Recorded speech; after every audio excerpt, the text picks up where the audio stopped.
In the past weeks and months of the new presidency of Donald Trump, we've seen a dizzying host of announcements and measures.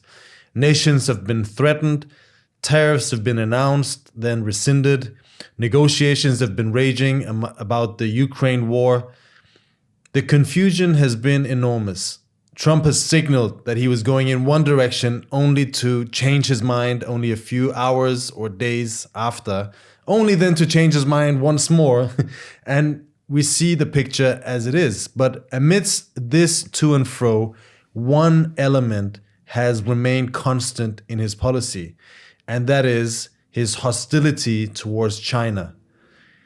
And for all of their criticisms of Donald Trump, the one thing that the American and European ruling classes could agree with Donald Trump about is precisely the need to combat China as a threat for their domination and their position on a world scale. This week's episode, we will be looking at the role that China has played in setting the stage for the momentous shifts that we're witnessing in world capitalism today. My name is Hamid Alizadeh. I'm here with Jorge Martin, and this is Against the Stream. I hope I'm pronouncing this correctly. Yes. I've been told that my Jorges are a bit too Middle Eastern, so I'm trying to go with the Jorge. Yes. But let's start with Ukraine, because a lot has happened. Actually, well, important things happened in the past few days. Yes. There's been a lot of negotiations and talks. Steve Witkoff and Kellogg, they seem to be going from one place to another. Marco Rubio too. They're talking to one side, they're talking to another side. And there was supposed to be yesterday a meeting here in London, a meeting of I think it's called the E3, or I'm not sure, it's something 3, that involves Germany, France, and Britain, with the presence of Ukraine as well, representative for Ukraine, and also Marco Rubio and Steve Witkoff were supposed to be at this meeting because they were transmitting what they had gotten from the other side in talks with the other side and so on with Russia. But this meeting very quickly collapsed. Because Marco Rubio had already said previously at a similar meeting that took place in France, he was getting a bit impatient. He said, look, this needs to be sorted soon. We need to know whether, on the one hand, Russia, on the other hand, Ukraine are prepared to reach a deal, a ceasefire. Otherwise, and he said this is the important thing, he said, otherwise, the United States will walk out. We're not interested. We have tried. And if we fail, that's it. At this point, there were some leaks in the Financial Times, for instance, that said that Putin was prepared to go for a ceasefire along the present line of contact as the basis for further negotiations. And as part of these dealings, there was a hint that the US was going to recognize Russia's sovereignty over Crimea. So this was how it was just before this meeting in London. And then Zelensky went on the front page of the Wall Street Journal, I think it was. He said, we will never concede sovereignty over Crimea, and we will not accept this. And this is quite... I think that it is quite clear. The only conclusion you can draw from this is that Zelensky did not want these peace negotiations in its present form to advance. Why? Because there was never any hint that there was a requirement for Ukraine to recognize the sovereignty, the Russian sovereignty over Crimea, but the indication was that the US was going to recognize sovereignty over Crimea as a gesture towards Russia in order to advance these negotiations. But in any case, as J.D. Vance has said, as Marco Rubio has said, and Trump have said, they all have said, look, Crimea is lost. They cannot recover Crimea. Forget about it. J.D. Vance said, I think it was very clear. He said it's time for Kiev to say whether they agree to the United States, or the United States will, to the proposal being made to the United States, or the United States will walk away from this process. He says the current lines, somewhere close to them, is where you are ultimately, I think, going to draw the new lines in the conflict. He said that doing so will mean Kiev and Moscow having to give up territory each side controls. And this question of Crimea really is something. Oh, here it is. Yeah, Trump said that the statement from Zelensky refusing this question of Crimea was very harmful to the peace negotiations with Russia, adding that Crimea was lost years ago and is not even a point of discussion. Yeah. And this is quite correct, because even if you go back to April 22, when there was the negotiations in Turkey at the beginning of the war between Ukraine and Russia, 3 people who were part of the Ukrainian negotiating team have already said publicly that at that point Ukraine had already accepted that they will not try to get Crimea by military means, which they cannot do anyway. So it's just really a technical question of whether they're going to formally recognize Russian sovereignty or not, which is not even on the table. The question that's on the table is the US making a gesture recognizing the sovereignty of Russia over Crimea. In any case, this is all an academic point, isn't it? Because as it's very clear, Ukraine has no military means or otherwise of recovering Crimea. Not even Europe is in favor of that. The US is not in favor of that. So there's no way. So the only meaning of this declaration by Zelensky is that he wants to put a spanner in the works of these further negotiations. And I think that the United States is not happy at all about this. So therefore, instead of sending Marco Rubio and Steve Witkoff, 2 high-level representatives, to this meeting in London yesterday, they decided not to come to the meeting. Trump issued a very strong warning, saying basically something that is true. He said, either Kiev signs to a deal now and loses these 4 regions, or a big part of these 4 regions, because the Financial Times was saying that Putin was hinting that Putin will even be prepared not to recover the whole of these regions, which it doesn't militarily control yet. Either, this is what Trump said, either Kiev signs to this and loses 4 regions now, or the war continues, and in 3 years' time, there will be no country to defend. Which is true. Which is correct. So this is the real situation, whether Zelensky wants to recognize it or not.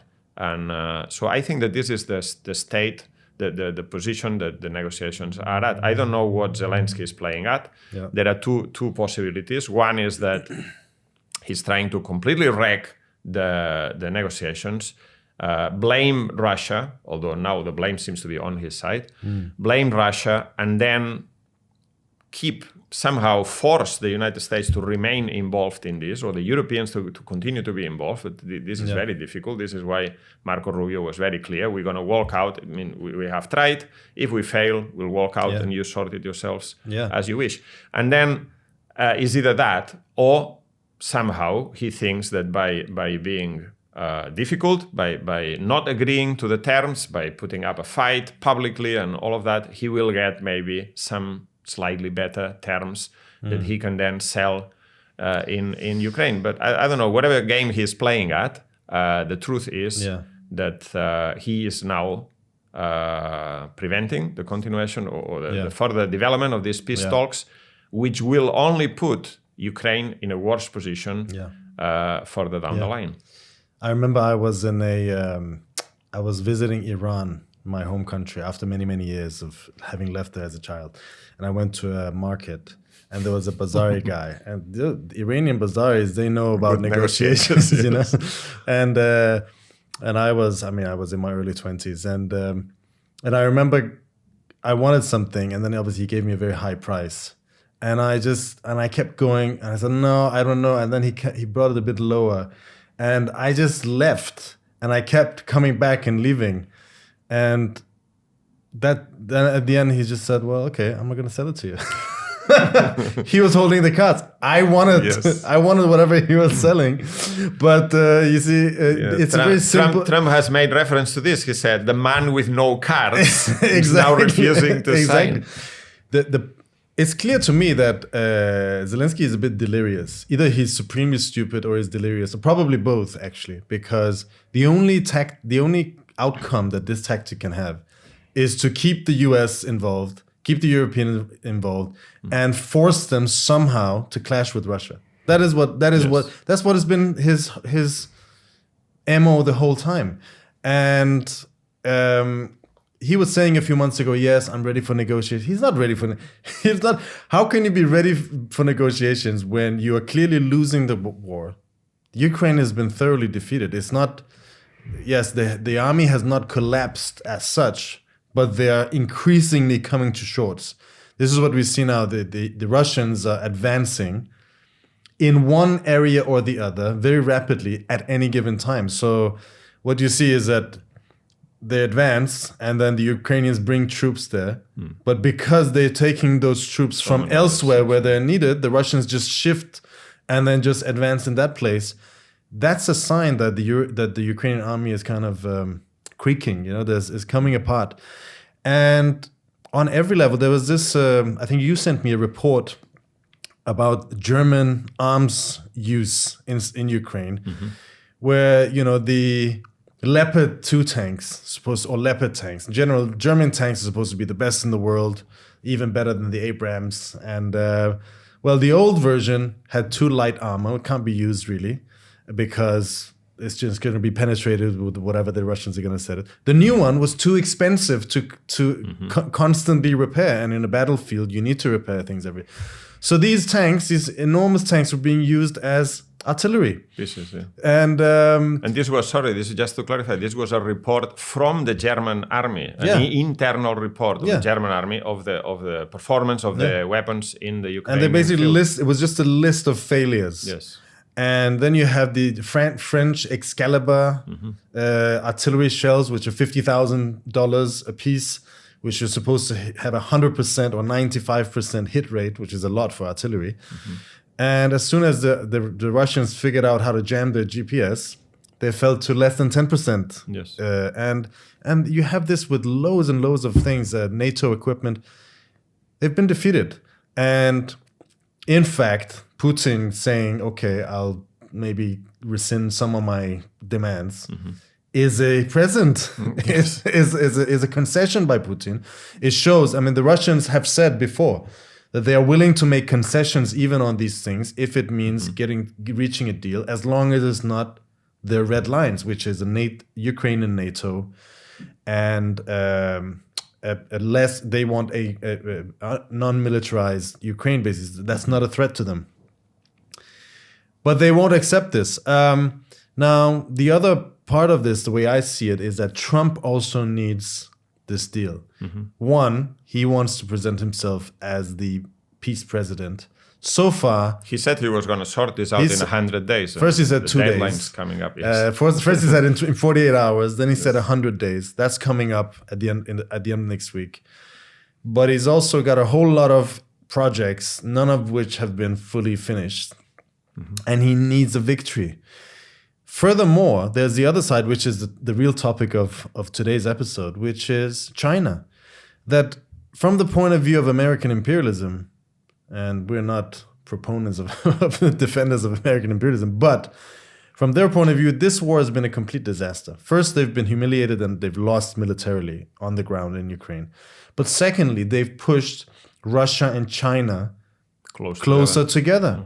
Russia and China always had, for many years, had a collaboration, but it was an uneasy one because, in particular, Russia did not want Chinese capital to dominate parts of the Russian economy.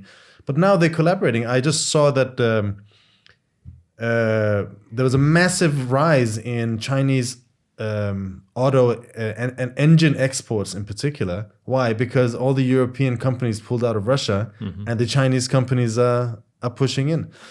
And in other fields. So from that point of view, Trump clearly wants to make a deal with Russia. He says we want to make a deal about minerals. This is the other thing that as part of the US, I think that what's behind these negotiations, or one element behind this, is that the US is offering a deal on energy, minerals, and this will be theoretically mutually beneficial for Russian capitalists and for US capitalists. And Russia is very interested in being able to export lifting of sanctions, basically on energy and other things. There's been a lot of talk in the last few days about restoring Nord Stream. Dmitry Peskov, in an interview with a French newspaper, said he was asked the question: so what happens if Gazprom, the infrastructure of Gazprom in Europe, which is now has been seized, is now under U.S. ownership? The U.S. takes it over, and he said, "Well, we don't care as long as there is an agreement, an agreement that we can export gas through those pipelines. We'll reach an agreement with whoever wants to withhold those agreements." So the energy side is what I think is what Trump is using as a, let's say, as a carrot or as a concession to Putin, so that Putin will be more amenable in relation to the terms of the agreement in Ukraine. And in the meantime, he can isolate China and win an ally, at least that doesn't support China all the way. Whether that will actually succeed, I'm not sure, because on the other hand, Putin has no intentions of throwing all of his eggs in Trump's basket either. No. And the collaboration that they've struck up now is paying off. But if you agree, let's continue to this question. I mean, let's start with tariffs, because there's been a lot happening on the tariff front, and at the same time, not much happening. What's the latest? Okay, so we had this situation on April the 2nd. There was this announcement of tariffs for everyone, 10% baseline, and then a whole number of what they call retaliatory tariffs on everyone. But the biggest ones, obviously, were on China. And then after a few days, there was turmoil in the stock exchange, sell-off of U.S. Treasury bonds, and Trump retreated partially. Partially on what? He said that all the retaliatory tariffs, not the 10%, but all the additional tariffs on all countries will be withheld for 90 days to allow for negotiations.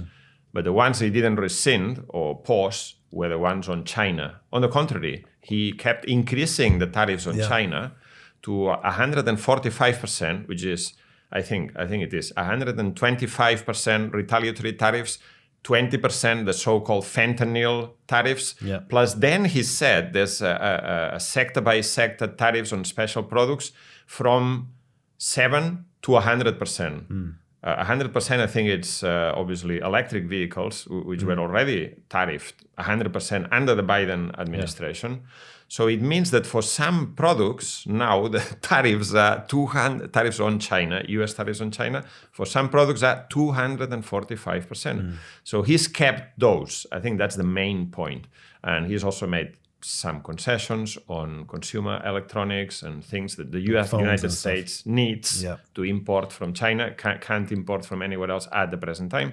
So he's made some concessions in that. Now, in the last week, what's happened is that none of these negotiations with other countries, there was a lot of talk about negotiations with Japan, for instance, negotiations with Europe, negotiations with Britain, but there's been no agreement announced so far. So this seems to be more complicated than it originally intended.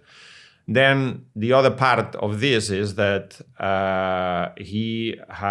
there has been a statement from the United States that one of the issues for negotiation with other countries is that the other countries should help the United States isolate China.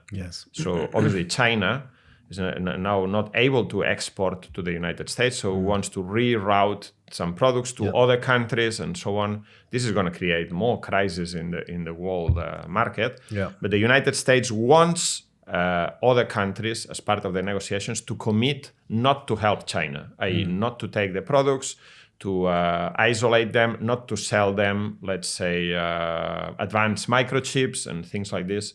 So basically, one part of these tariffs is Trump trying to bully, strong arm other countries into the U.S. fold and the U.S. side of this trade war with China.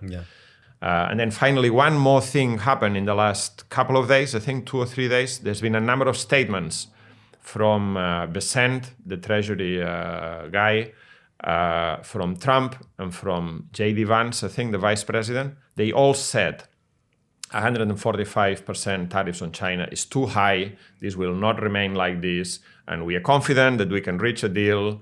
But what has been the response of the Chinese? The response of the Chinese today has been completely uncompromising. They said, look, we didn't start this. We did not start this trade war. You started the trade war. So therefore, in order for there to be negotiations, any negotiations, you need to rescind unilaterally all tariffs on China. Furthermore, this is what he said, the commerce ministers called on the US to completely cancel all unilateral tariff measures. And then he added that we have an open attitude, China has an open attitude towards consultations and dialogue, but pressurizing, threatening and extorting and not correct ways to engage with China. And he said there have been no talks or negotiations. Trump had hinted, or the US had hinted that they were talking. But he said there's been no talks, no negotiations. There will be no talks until this happens. And we published an article by Dan Morley about this question of the trade war between the US and China, in which the argument was made, which is a correct argument, that China has a lot of cards in their hand in this trade war with the United States. It's not just a unilateral thing. For instance, China has restricted the export of rare earth elements to the United States, which the United States needs for lots of important things, including the military. It has called on Korea not to re-export rare earth minerals to the United States. It has sent back Boeing planes, which had been ordered by Chinese companies. China is now the largest market for commercial aircraft in the world. And if Boeing loses that that's a big market it's a big hit. And then on top of this, the United States has implemented sanctions on, has told NVIDIA not to sell H20 microchips, which are used for artificial intelligence, to China, which will hit NVIDIA for over $5 billion. This is a huge market in China. So there's been escalation. Then when Trump is hinting at de-escalation, the Chinese are saying, yes, but on our terms. You need to come down to earth. You need to backtrack completely before we can even talk. And this seems to indicate that China is in a stronger position than what the bourgeois media usually is saying in their negotiations with the United States. Why is that? Yes, I mean, in this article that you mentioned by Daniel Morley on Marxist.com, let me just get the name of it. US-China trade war, who holds the cards? Daniel quotes J.D. Vance, let me just find it here, who says, "We borrow money from Chinese peasants to buy things that those Chinese peasants manufacture." And I think, obviously, this is a bit of hyperbolic, but it does reflect a certain way of thinking, that China is just this kind of trinket producer. It's a cheap place where you get cheap plastic toys and even if, not even the good stuff produced. And it's just a low tech, low wage, poor peasant country, backward country. But the fact is that things change, as we know. In nature, everything changes. Things come into being and pass away. And so does great powers. Everything has a beginning and end. And you saw, if we look at the post-Soviet period in the 90s, you had America coming to the fore as the sole superpower on the planet. We've talked about the military aspect of that, where they waded into Iraq and Afghanistan, Iraq several times. They broke up Yugoslavia. They did whatever they pleased. But also financially and economically, America really spread its tentacles into every corner of the planet.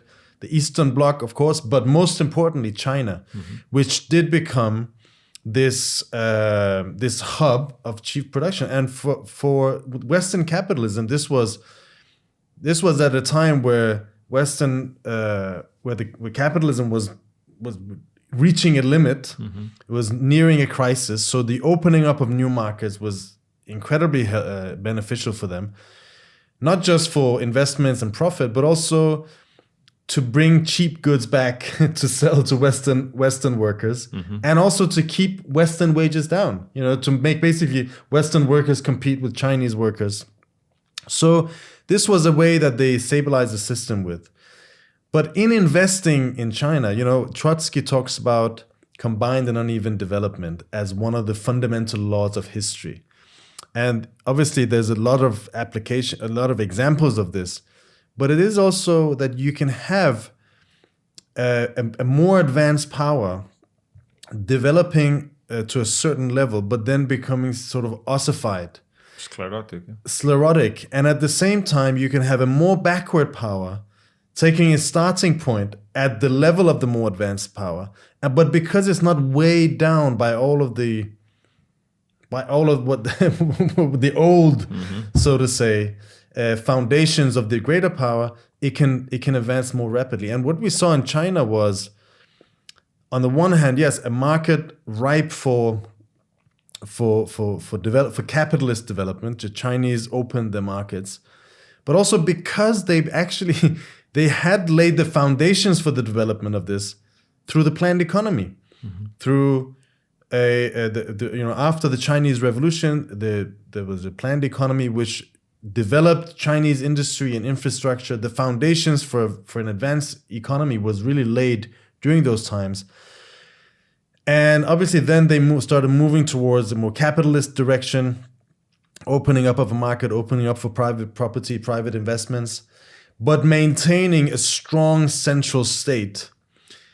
And this became a very, very powerful means, a massively huge workforce, a huge working class or potential working class, an advanced industrial base, a central state that directs and guides the development, and then Western investment. And yes, for many years it was a cheap place for cheap production, but as the Chinese capitalism itself has developed, as the Chinese ruling class has developed its own interest and its own strength, is kind of breaking free from that early stage of its development and now becoming a real competitor to the Americans themselves, and that's on a whole host of industries. Yeah, this is the case clearly. Maybe 20 years ago, or even 15 years ago, China was mainly exporting cheap commodities, as you said, toys, textiles. Very cheap consumer electronics, things like this.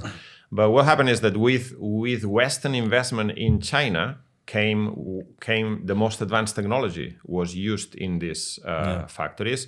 And what did the Chinese companies did? They stole that technology.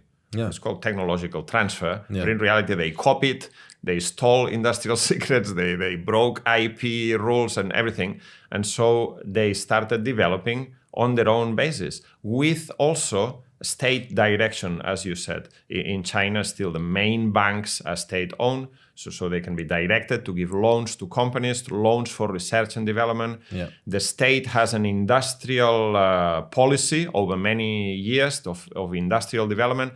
They have been sending Chinese students to the top universities in the West. Yeah. Anyone who's been in a university in recent times can see that. Yeah.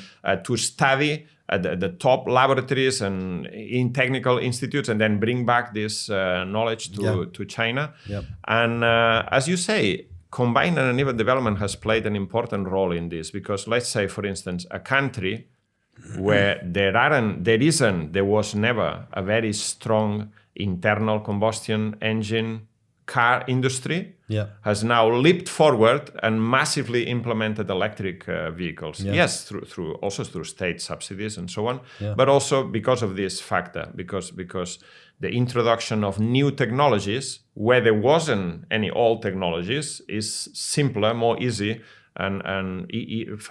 more easy to penetrate such a market.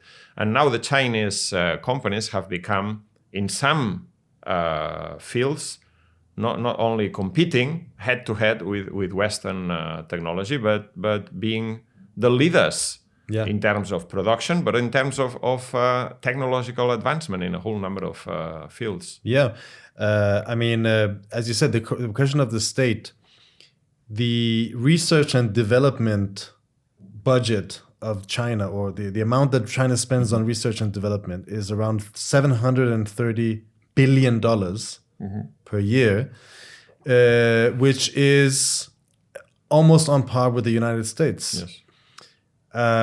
Now, that is 50% higher than 4 years ago, where it was nowhere near. I think it was actually number 11 in the world in terms of, if I don't remember incorrectly. And in general, we've seen a massive development in the type of production that's happening, whereas before, as you say, it was low value commodities, simple commodities. Today, we gave the figures in the previous episode 2 weeks ago. Let's see. In 2004, China accounted for 9% of global manufacturing output, i.e. the value of the things that they produced was 9% in compared to the rest of the world, in relation to the rest of the world. By 2011, China had surpassed the European Union to become the global manufacturing leader, the highest manufacturing country in the world. Europe is not even a country; it's a whole continent. So, yeah. Since then, China's manufacturing value added has reached $4.6 trillion, which is 29% of the global total, and it's more than the next 4 largest manufacturing economies combined: the United States, Japan, Germany, and India. More than those combined. And as you say, the things that they actually develop and they actually produce have gone from very, very simple things to quite advanced. Now, EVs is an interesting thing because the whole development of EV has been linked to the development of the Chinese economy. You said just before the show, you mentioned how EVs are basically massive batteries. It's actually maybe in a way massive smartphones. That's what it really is. But some of the companies that are now making the most advanced vehicles started as makers of batteries for mobile phones. Yeah, which is BYD. Yes. And then you have some of the biggest new EV makers, Xiaomi, which is a mobile phone maker. Yes. Huawei, a mobile phone maker. Yeah, I mean, if the smartphone was a what do you call it? An iPod with a phone in it. The EV is an iPhone with wheels on it. Yes. That's more or less. more. Obviously, it's much more than that. And in fact, whereas there was this Financial Times article that you sent me, where these German engineers are saying, well, 10 years ago, we would go to an auto show and we would laugh in China, and we would laugh at the Chinese because they clearly just tried in a very crude and clunky way to copy our products.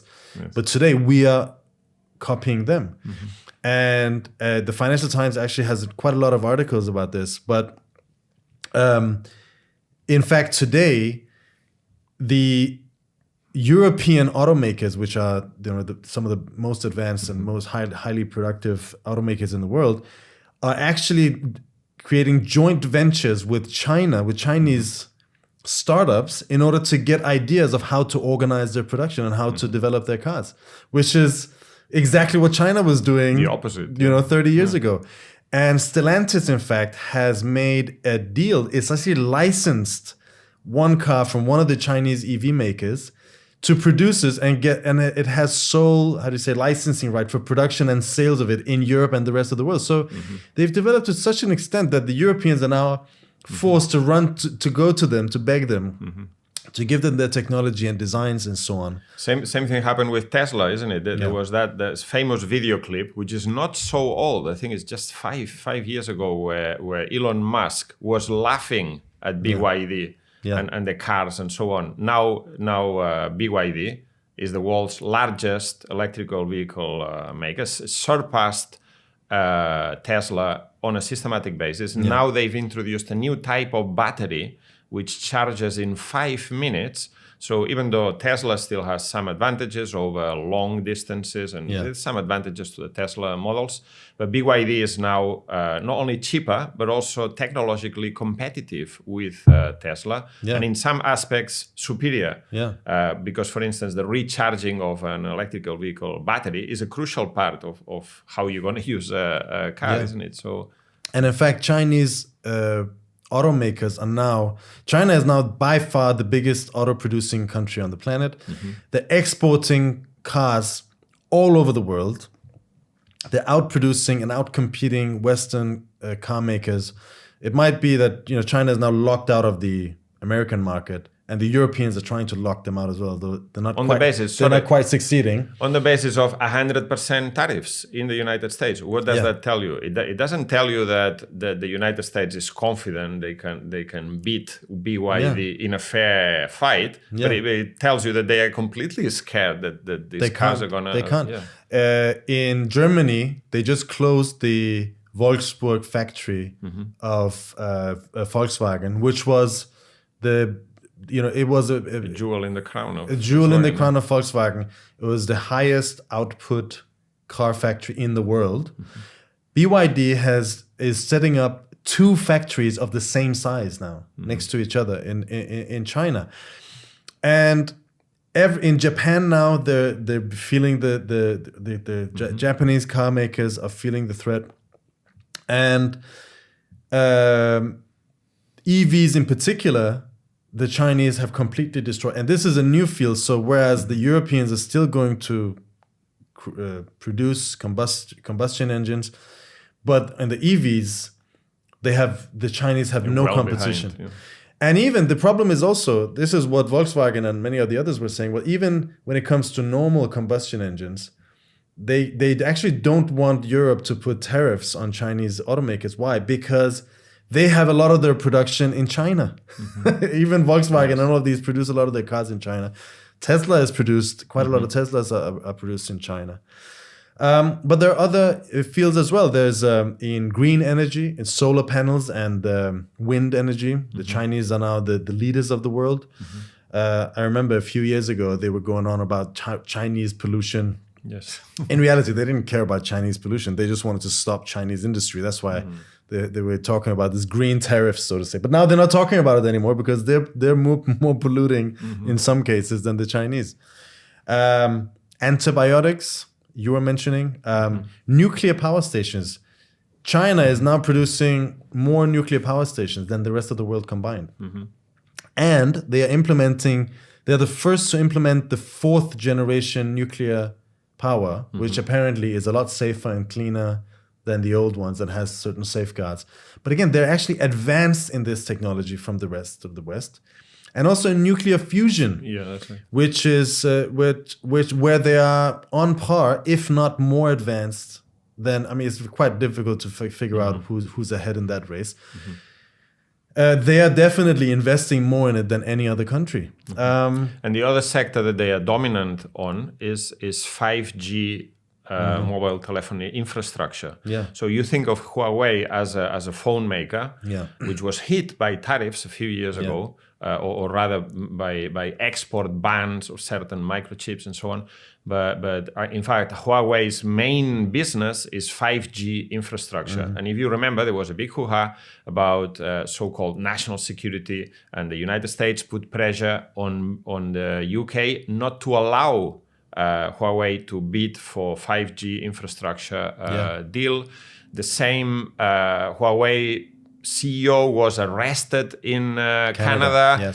And so this is really a war. A war about what? About which country, which imperialist country is going to control the top high technology sectors, which are the future of industrial development, between China and the US. And this is quite remarkable because China was seen as a pretty backward country 20 years ago. 25 years ago, China didn't really have much industry or anything. There's been a massive development of industrial capacity. And now they are, as I say, at least in these sectors, they're the leading. Yeah. But in a whole number of other sectors, including AI and other sectors, they are competing neck and neck. Quantum computing and so on. Yes, there is a report called China is rapidly becoming a leading innovator in advanced industries. And this is quite an interesting report. I read this shortened 12-page version of it. And one of the, you can quote, at length from it. But it says, overall, we find that for the most part, Chinese firms, because the talk is that China can copy, but they can't innovate. Yes. But actually they say, overall, we find that for the most part, Chinese firms and industries are not as innovative as the global leaders in Western nations. However, they're catching up in many cases at an extremely rapid pace. Nice. And the scale of their efforts, backed by the Chinese Communist Party, is astounding. And it says, as an analogy, it is as if we were looking at the ocean, and we look at the ocean and see calm waves, but over the horizon is a tsunami of hundreds of strong, innovative, and lower-cost Chinese firms in dozens of industries seeking to seize Western leaders' global market share. This is what happened with DeepSeek, isn't it? Exactly. Earlier this year, what they thought. This was Biden, not Trump. Yeah. This is a policy of the U.S. capital, U.S. imperialism. Yeah. Biden banned the sale of H20 GPU processors from NVIDIA, which are used for artificial intelligence, which requires a lot of processing power. They banned the sale of these processors to China in the hope that will stop China taking a lead in artificial intelligence. So they were selling these other lower grade processors, which were called the H20. Yeah. Now, what's happened in China in the meantime is that because they were prevented from accessing these more developed microchips and processors, they have developed their own. Yeah. And over a period of time, they have started to catch up. And so in relation to DeepSeek, what happened is that DeepSeek did not have access to the most developed GPUs and microprocessors and so on for artificial intelligence. So what they did is they used a lot of lower grade processors and microchips, but they ran them in parallel. Yeah. And they created software that allowed for much faster communication between these different processors. This is now a Chinese developed process. And so to achieve the same results, cheaper and using less energy in this particular case. So DeepSeek is maybe not overtaken large language models that are developed in the West, but it's at the same level, and it's cheaper to run. Yes. So in fact, these blockages, these attempts to block the development of technology in China, what it's doing is forcing the Chinese innovators to circumvent these sanctions, circumvent this, and innovate in different new ways, using ingenuity to find different ways. The same things happen with H20 microchips and the H100 NVIDIA microchips. What the Chinese have done now, Huawei is now releasing I think it's called the Ascend 910C microchip. And this microchip is actually what they call a chiplet. It's two chips running together in a process that they have invented, which makes these two chips working together faster now and more efficient, more processing capacity than the H10, the H100 NVIDIA chip, which was the most advanced. So yes, the Chinese still have some problems in terms of lithography machines and so on, but they're using inventive methods to overcome the limitations imposed by US imperialism, and they are succeeding. Yeah, and I would say it's clear that obviously we're listing all the advances in particular semiconductors, microchips. They're quite far behind. However, what you do see in development, and we can't say if this is going to be in 1 year, 2 years, 5 years, but you can have an industry based on a certain technology. such as microchips, but which kind of reaches its limit. But because you have such a massive part of the economy based on it, microchip production is no simple feat. It's a huge, incredibly complex process with millions of workers all over the world basically collaborating. But it's all centered around one specific architecture, the x86 architecture, I think it is, in the West, and the ARM architecture, which is also a Western-based one. But the Chinese are now inventing in what's called RISC-V, which is an open source platform. And you could see them actually leapfrogging some of these developments because they're not tied by the old kind of, structures that were built for these Existing things. Structures. Another field which is very significant is robotics. China installed 51% of the new robots in 2023 were installed by China. The figures for 2024 are in the world. In the whole world. 10% of them were in the US.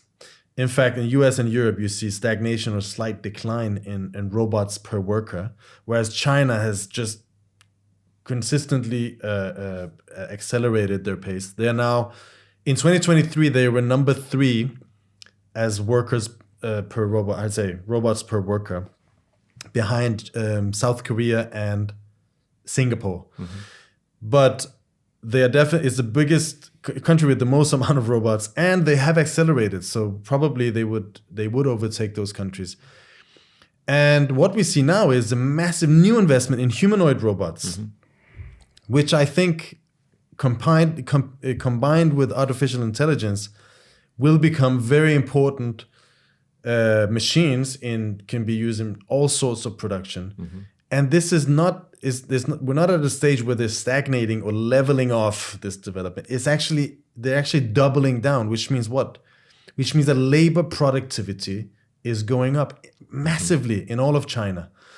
I was reading about dark factories. The dark factories are factories that are run by robots, industrial robots, and therefore they don't need lights. They don't need lights to see. They use infrared and so on. And so these factories use less energy because you don't have to have lights on all the time. They have maybe 1 or 2 people behind a computer screen in a small room controlling the whole process.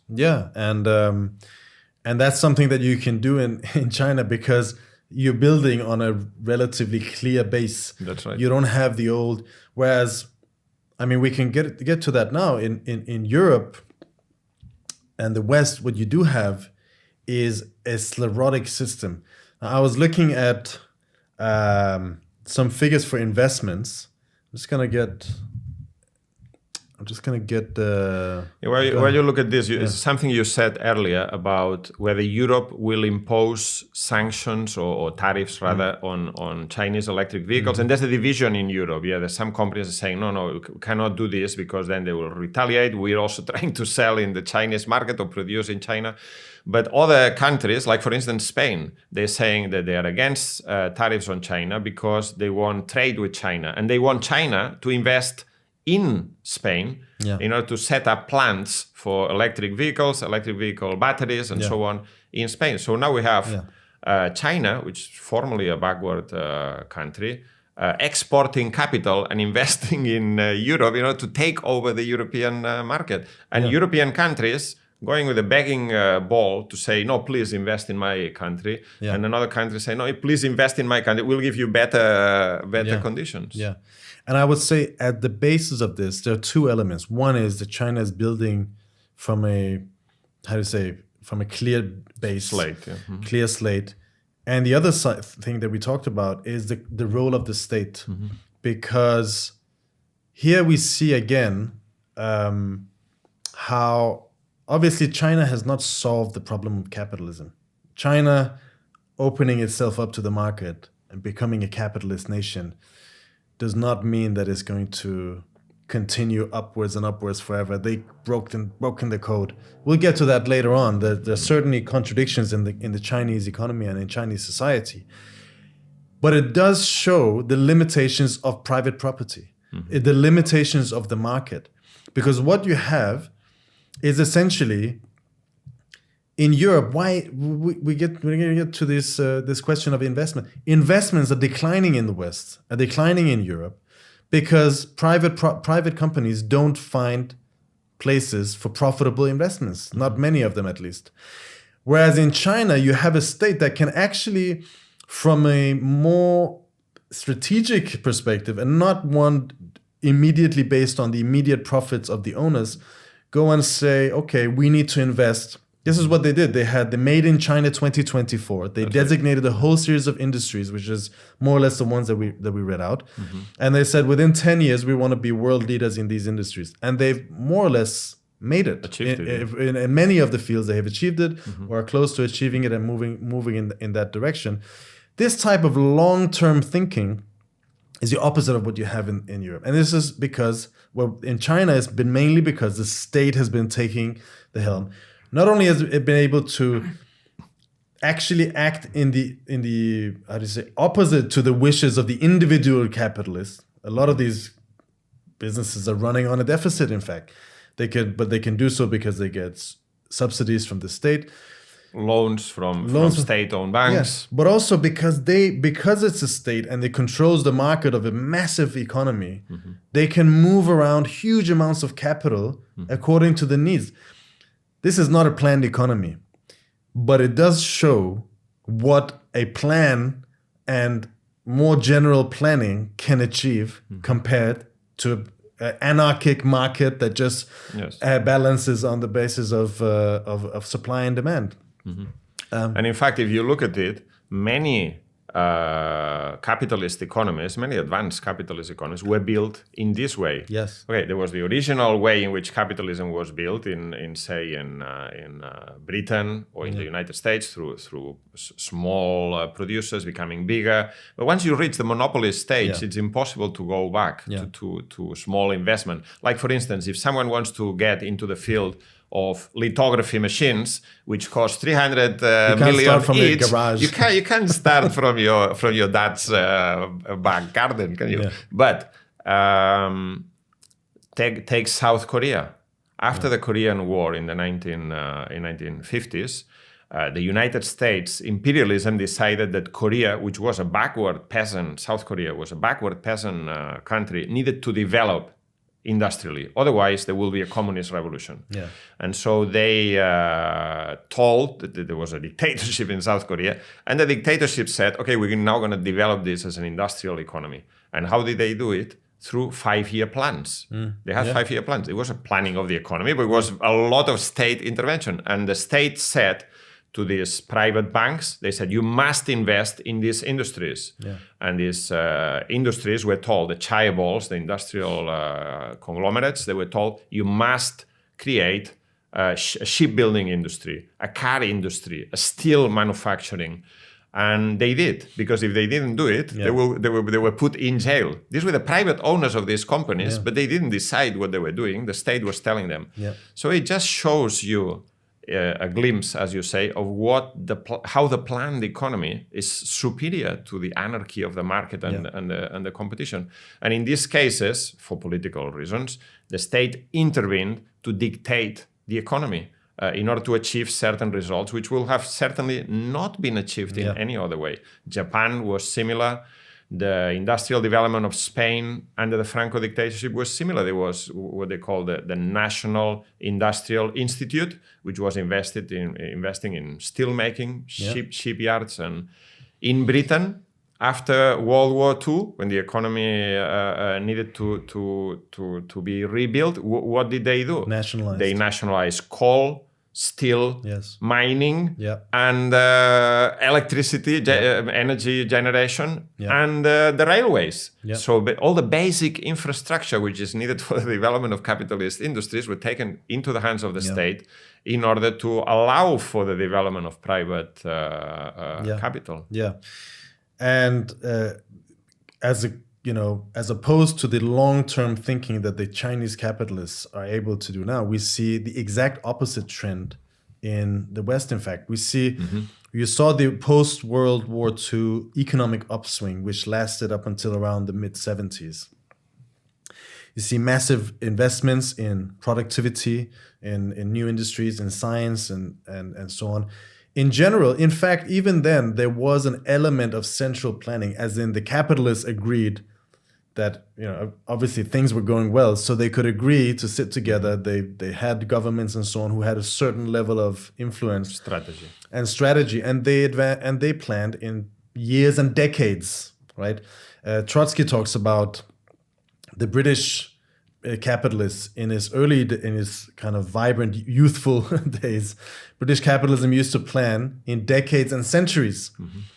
You can see the Chinese, at least, planning in decades. Mm-hmm. They had the Made in China 2025. Mm-hmm. They now have a plan of reaching parity on, I think it's chip production by 2030. Mm-hmm. They have lots of different things. In the West, since the mid-70s, the direction has been the opposite. Mm-hmm. In the United States, for example, in the mid-70s, equity holdings, i.e. the amount of time someone holds when they buy a stock from the stock market, has fallen from 5 years to 10 months on average. Mm-hmm. So that's, people don't, the economy doesn't work on the basis of long-term planning, mm-hmm. of development. If you go to the US, and the same in Europe, infrastructure falling apart, hasn't, subways, underground mm-hmm. train networks, electricity grids, water grids, hasn't been updated or developed for decades. Mm-hmm.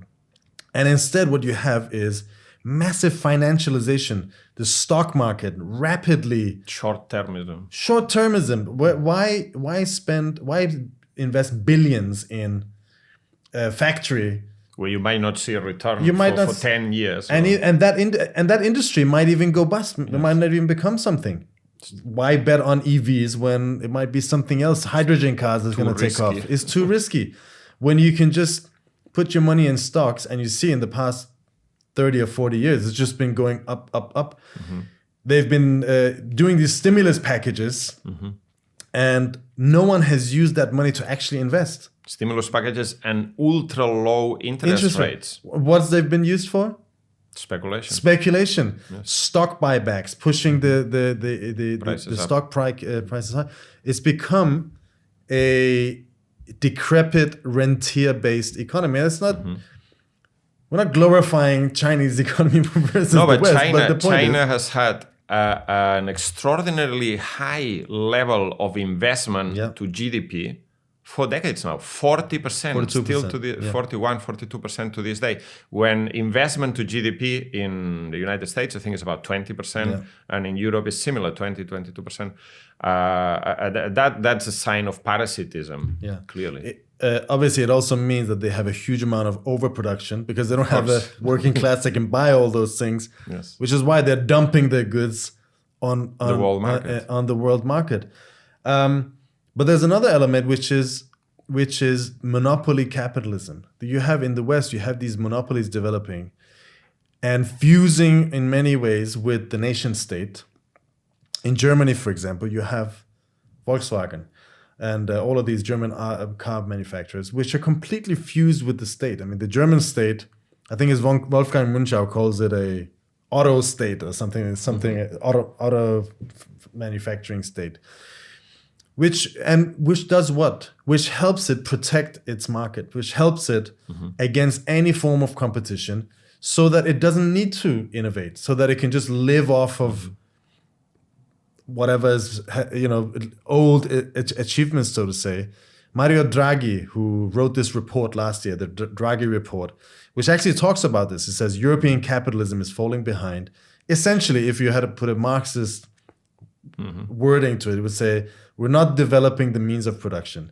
And in order to compete, we need to develop the means of production. We need to raise productivity, and we need to invest hundreds of billions of euros every single year. But one of the things that he mentioned was EU regulation as stifling for innovation. Mm-hmm. But what is EU regulation? I was thinking about it yesterday. EU regulation is the agreement that different capitalist nations in Europe have of protecting each other's industries. Mm-hmm. So Italy has a train building industry. So they have certain regulations which support that. So no other country can trespass on that. Germany and France has a car industry, and they need certain supports. Spain has a shipbuilding industry. All of these regulations, the nation states support, basically stifling development, stifling innovation, stifling the development of the productive forces, resting on the old, which again means that more dynamic powers, such as China, which doesn't have anything to lose, which is competing against all of these, can come in and invest. Of course, there's another side to what Draghi was saying about regulation, which is that in Europe, over many years, the workers' movement has built certain protections, labor regulations, labor protections, environmental protections, which now the United States say, oh, this is unfair for our competition. But this is another problem. Draghi and the ruling class is advocating for the destruction of all the acquired rights of the working class in order to make it more productive on the basis of squeezing the workers rather than on the basis of developing technology. It's easier to extract surplus value that way from the point of view. Yeah, the FT has an article called "Why America's Economy is Soaring Ahead of Its Rivals," which is really, I mean, it's slightly exaggerated. It's exaggerated because it's true. America has had higher productivity. He basically says what we say. Yes. He says, in comparing these economies, Europe, China, and the US is in the end about productivity. Who has the most productive labor productivity? As in the workers in each area, how much can they produce, built depending on the machines and technology that they use. It's a very interesting article. It's a damning indictment of European capitalism. But also here's one thing that they say, which is also what Draghi says. It says, the challenge for other advanced economies, he's talking about Europe, is not just replicating America's dynamism. It is to do so while retaining their cherished social safeguards. And it goes on to say, basically, it says, for all its economic power, the US has the largest income inequality in the G7, coupled with the lowest life expectancy and the highest housing costs. According to the OECD, market competition is limited and millions of workers endure unstable employment conditions. And it goes on essentially to say, if we want to be competitive, this is what we need to be. Although just before that, he complains is that in Europe, instead of investing to compete, they just try to cut costs, i.e. they cut wages. But in reality, that is, he says, we need to have a working class which is so crushed and atomized. We need to destroy all of these safeguards that they've become accustomed to, so that we can freely move capital. That's what it's about. Freely move capital from one sector to another. That's the one thing that Europe doesn't have, because there's all of these small nations and each one of them are defending their turfs. But also in terms of exploiting the working class. Yeah. If you want, China has the best of both worlds from a capitalist point of view, because they have massive investment. This is phenomenal. Massive investment in the development of the productive forces and technology, a state-led plan for developing certain sectors and so on. And at the same time, they have a working class which has almost no rights, is work for long hours, what do they call it? The 966 system. Where people work really long hours, no trade union rights, and so on. So it's the combination of the two things, but it's no longer, as it was in the past, only cheap labor. No. Now it's massive technological development, which gives them the edge in competing against the United States. And this is the reason behind all of these other things that we were talking about. Why is Trump's trade war mainly directed against China? Is because China is its main competitor, and they're fighting for domination of the world market. These are two imperialist powers. This is the process that Lenin described in his book on imperialism, the highest stage of capitalism. He said, you see the rise and fall of imperialist powers. And in this case, we see the rise of China as an imperialist power competing with the United States. The United States is not going to abandon the scene of history without a conflict, trying to protect itself. But that's a sign of weakness. That's a sign that they are losing the competitiveness battle. Yes, because they're not so much trying to compete by actually raising innovation, which is what they always say, free market capitalism and innovation. Where's the innovation in all of this? Yeah. In fact, it's doing the opposite. It's raising barriers to protect those old mastodons, those old monopolies. They might get a certain level of development. In fact, in the past few years, there's been a certain development in industry and manufacture because a lot of people have been reshoring, bringing some of the manufacture back to their countries. But but their heart is not in it. Why? Because it's got this big, heap of infectious economic push holding them back. They have these enormous debts, which are like a bomb, underneath the economy. They have a restive working class, and they don't have. There's no profitable investments to be made. That's why they used China back then, but now that's also gone, and China itself has grown up to be a power to be reckoned with, and is exporting its own capital, its own crisis in many ways. Just like Trump is trying to export unemployment by raising these tariff barriers and bring back jobs, well, the Chinese have a huge overproduction problem. I got one of the comrades sent me some of the figures. I think that, for instance, China produces more steel than the whole world market allows for. Exactly. And cars. What are they going to do with all these cars? There's a massive overproduction in the car industry on a world scale. Yeah. The Chinese are ramping up their car manufacturing. Something has got to give. The Chinese are sitting on all these. They might not even be able to sell them to the price, but they can afford to lower the prices, dump the prices, in other words, and then conquer the market. All of these other countries that Trump is now going to bring in, they're going to be stuck with in between a rock and a hard place. On the one hand, should we trade with the US, which is an important market to export to, or should we and have more expensive goods and have a weaker economy, or should we accept Chinese cheap goods, which then are going to undermine our own industry, our own economy? Should we give our workers the cheap goods from China, or the more expensive and them lose their jobs, or more expensive goods and then them keeping some of the job? All of this is going to add to the crisis of capitalism. And of course, in the West, I think this crisis is going to be particularly acute. In Europe, more acute than anywhere else. There's a collapse in productivity, or massive, a stagnation, irreversible stagnation, and probably decline in productivity. In the US, it's very, very small rate of growth.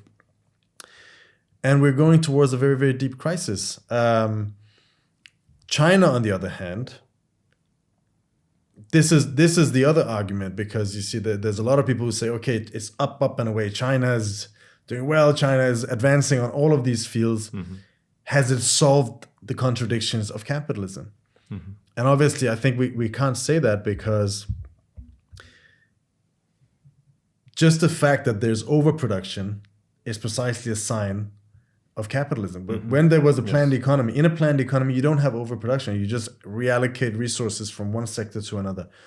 But in a capitalist economy, you have overproduction, which needs a place to go. Either you deal with it internally and you have a massive crisis, factories shut down, unemployment, or you export your overproduction, and then you have conflicts with other nations, which is what's happening now. Yes. What China is doing. And at the same time, the debt to GDP ratio, which is also a reflection of this whole crisis. China in early 2000s had more or less a zero debt ratio, negligible. Today, total debt of non-financial debt, which is the sum of debt of the private and government sectors to GDP, is 312%, which is more or less on par with the rest of the world. And how did this come about? There was a 2008 crisis. In order to overcome this, they had a huge number of stimulus packages, throwing money into the economy. Housing bubble. A massive housing bubble that then bust. And then they had another series of stimulus packages to divert the overproduction in the housing sector of steel and machinery, all of this, into these other fields such as auto. That's where all of this comes from. So obviously, every time they overcome one of these crises, every time they overcome one of these bumps, they're preparing an even bigger crisis. In fact, the Chinese economy is still growing at a faster rate than any other capitalist, advanced capitalist economy. They're growing now at, let's say, 5%. But the trend is clear, isn't it? 15 years ago, Chinese economy was growing at 10, 14%. Then it started to grow. It's not going down, really. It's growing not as fast as before. So it went down to 7, 8%. It's now 5%. So the trend is downward. But still it's growing. The German economy is going to grow this year 0%. The US economy is at 1.5 or 2%. Chinese economy is still growing at 5%. But the trend is in that direction. There is certain limits to this growth. These limits have not been reached yet, but we are going in that direction. And the other thing I will say is that if you compare that with the other countries that we have mentioned, which have seen state-led development, industrial development in a grand scale, like South Korea, or like massive transfer of population from the countryside into the cities, like Spain in the 1950s and 60s. All of this ended up in what? Ended up in massive working class uprisings in South Korea in the early 80s, in Spain in the 70s. Why? Because these first generation workers arrived from the countryside to the cities. Right now, their living conditions have increased. There is no massive social unrest in China. Why? Because the living conditions of the masses have increased in one generation massively. People now live in much better conditions. So far, they accept this position, but there will come a point where they will want more. And the problems of the economy will start to reveal themselves. And then the potential is for a massive uprising of the working class. What happened in Russia before 1905? Massive industrial development, peasants going into the cities with advanced industries, with no organizations, right? No reformist traditions to wear them down, no defeats of the past, a young, fresh working class, and then massive revolutionary uprising. The size of the urban wage earners, which is mainly the proletariat in China, is 470 million people. So that's almost 500 million people. Close to half of the entire population, working class. A population which only 1.5 generations ago, were predominantly peasants and living in very, very backward situations. You also see a development of industry inlands as the bigger cities become less industrialized, more service-minded, wages become too high. You actually see industrialization moving more and more inwards. 30% of this working class is industrial workers. Huge working class concentrated in massive workplaces and massive factories. Of tens of thousands or even 100,000 in some cases. Of tens of thousands. Although, and obviously that leads to development of collective consciousness. And there's been many sides of this in the past many years.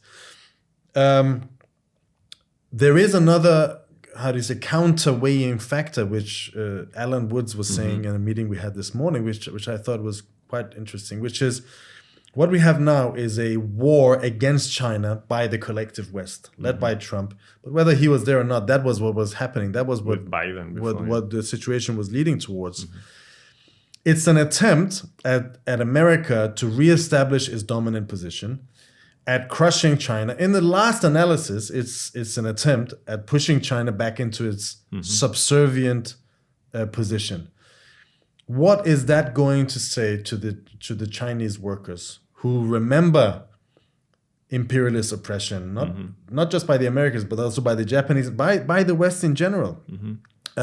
When J.D. Vance says, these are peasants, what does that say? To a country which is a proud country, with a proud history, with even more proud achievements of the past historical period, that will lead to a period of that the Chinese ruling class can use that for a period at least to rally the nation behind itself, to portray themselves as the defenders of the nations against U.S. imperialism, and the Chinese workers, just like the Russian workers, by the way, who see a threat of U.S. imperialism in Ukraine, aimed against them, rallied momentarily behind In Putin. fact, the Chinese government has deliberately been using this quite skillfully. For instance, in the last few weeks, they've issued this video clip of Mao speaking at the time of the Korean War, saying, "We will never give up, we will never surrender, we will resist," trying to whip up this nationalist sentiment. Which has a genuine basis because they can see that the United States is imposing 245 tariffs on the factories. They're trying to destroy the industries, and this, in the first instance, will have the impact of rallying people around the government in defense against a foreign enemy. Yes, and I think from a point of view of the Western working class, we are sitting here in the West. Obviously, we're not in China, but our task, if anything, in this whole thing is to expose the cynical ambitions and interests of our ruling class. It's, they talk about China being unfair, China being undemocratic, China. I mean, the amount of undemocratic things that they carry out here. But if we want to support the Chinese workers, the best way to do that is to fight our own ruling class and to prove that we are not the enemies of the Chinese workers. And there is another tsunami that's coming, which is not the tsunami of cheap Chinese advanced high-end goods, but the tsunami of class struggle, which all of this is actually preparing in the West. And this is where we need to not be distracted, because this is undoubtedly, just like they did with Russia, the ruling classes of the West are going to do that with China, to portray the Chinese as this evil thing that we need to all rally around to defend, and they are coming in here destroying our economy. That's not the point. The main enemy of the working class in the West, in the US and in Europe, is our ruling classes who want what? Who want to exploit us and dominate the rest of the world. They're not out there to save us by attacking China. That's not why Trump is raising his tariff war. Is because he wants to he wants to dominate China. He wants to continue the exploitation of the Chinese workers, which we have no interest in. And our task is to use this crisis to rally the class struggle, the inevitable attacks which are going to come against the working class, and to fight for a socialist revolution in the West, which then inevitably will get an echo in China and in the rest of the world as well. Correct. And unfortunately, what has happened in the United States, for instance, is that the trade union leaders, for instance, the auto workers leader, Sean Fain, has rallied around Trump's tariffs, like as if this was the way to bring back industrial jobs to the United States. No, the problem we need to explain is that this is caused by the crisis of capitalism and the attempt to hem back the productive forces and the international division of labor back into the nation state will not solve the crisis, will make it worse. There were people who were talking about come the summer, there will be scarcity of products in the United States, products that they can only get from China. So this is not going to benefit the US working class. It's not going to benefit the Canadian working class or the Mexican working class or the working class of Britain. This tariffs. In reality, this is a demonstration of the crisis of the system.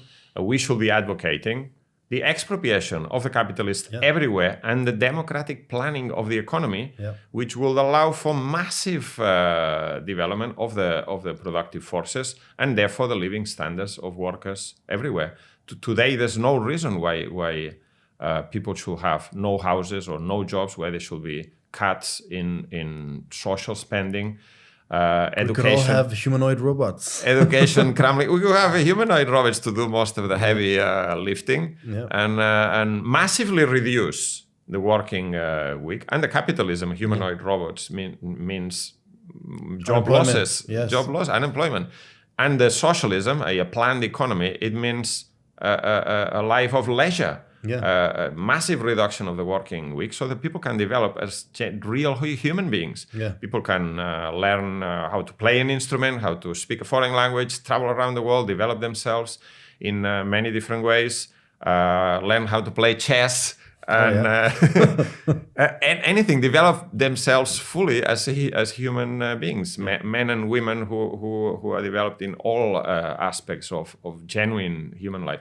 As Engels said, it will be the beginning of the history of humanity. We'll leave the barbarism of class society behind. Exactly. I think those are the perfect words to end today's episode with. To all of you out there who've been listening in, tuning in one way or another, thank you so much. Please don't forget to like and subscribe to our videos and share them with your friends, family, whoever you think you might find them interesting or even provocative. We will be back, Against the Stream will be back next Thursday, 6 p.m. UK time. Thank you very much.